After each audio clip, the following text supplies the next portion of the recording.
വളരെയധികം ടേസ്റ്റുള്ള ഒരു പീനട്ട് ബട്ടറാണ് ഞാൻ ഇന്നിവിടെ തയ്യാറാക്കുന്നത്. നമുക്ക് അതിന് വേണ്ടി നിലക്കടല മാത്രം മതി, വേറെ ഒരു ഇൻഗ്രീഡിയൻസും വേണ്ട. നമ്മൾ ചീനച്ചട്ടി അടുപ്പത്ത് വെച്ച് ചൂടാവുമ്പോഴേക്കും നിലക്കടല ഇട്ട് കൊടുക്കുക. നിലക്കടല നന്നായിട്ട് ചട്ടി ഉപയോഗിച്ച് ഇളക്കിക്കൊണ്ടേ ഇരിക്കണം.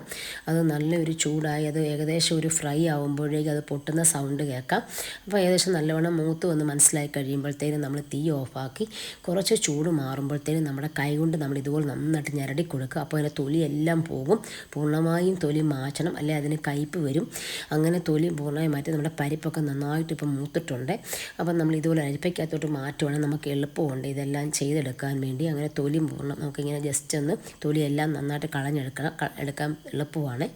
അത് ഈ പരുവാകണം. എന്നിട്ട് നമ്മൾ മിക്സിയുടെ ജാറിനകത്തിട്ട് പൊടിക്കുന്ന ജാറിനകത്തിട്ട് നമ്മൾ ജസ്റ്റ് ഒന്ന് 2-3 കറക്കുക. അന്നേരം നന്നായിട്ട് നമുക്ക് പൊടിച്ച് കിട്ടും. പിന്നെ നമ്മൾ വീണ്ടും ഒന്നുകൂടെ നമ്മൾ സ്പൂൺ ഇട്ട് നന്നായിട്ട് മിക്സ് ചെയ്തിട്ട് ഒന്നുകൂടെ നമ്മൾ നല്ലവണ്ണം ഒന്ന് കറക്കുക. അന്നേരം ചെറിയൊരു എല്ലാം കൂടെ ഒന്ന് നല്ലൊരു കുഴഞ്ഞിരിക്കും, കുഴഞ്ഞ പരുവാകും. അത് കഴിഞ്ഞ് നമ്മൾ ഒന്നും കൂടെ ഒന്ന് ഇളക്കി കൊടുത്തിട്ട് അങ്ങനെ വീണ്ടും ഒന്നുകൂടെ കൊണ്ടുപോയി നമ്മൾ 2-3 കറക്ക് ഒന്നുകൂടെ ഒന്ന് അടിക്കണം. അന്നേരം നമുക്ക് ഏകദേശം ലിക്വിഡ് ഫോമിലേക്ക് ഇത് മാറും. അങ്ങനെ അതായത് അതിൻ്റെ എണ്ണയൊക്കെ പതുക്കെ അങ്ങ് ഇറങ്ങാൻ തുടങ്ങും. അങ്ങനെ അത് നല്ലവണ്ണം കുഴഞ്ഞ പരുവാകും കണ്ടോ. അപ്പം നമുക്ക് ശരിക്കുമുള്ള പീനട്ട് ബട്ടർ ഇപ്പോൾ റെഡി ആയിട്ടുണ്ട്. ഇത് നമ്മൾ ഒരു പാത്രത്തിലേക്ക് മാറ്റി നമ്മൾ അടച്ച് ഫ്രിഡ്ജിൽ സൂക്ഷിക്കുക. നമുക്ക് വെളിയിൽ നിന്നൊന്നും മേടിക്കേണ്ട, നമ്മുടെ കുട്ടികൾക്കെല്ലാം ഉപയോഗിക്കാം.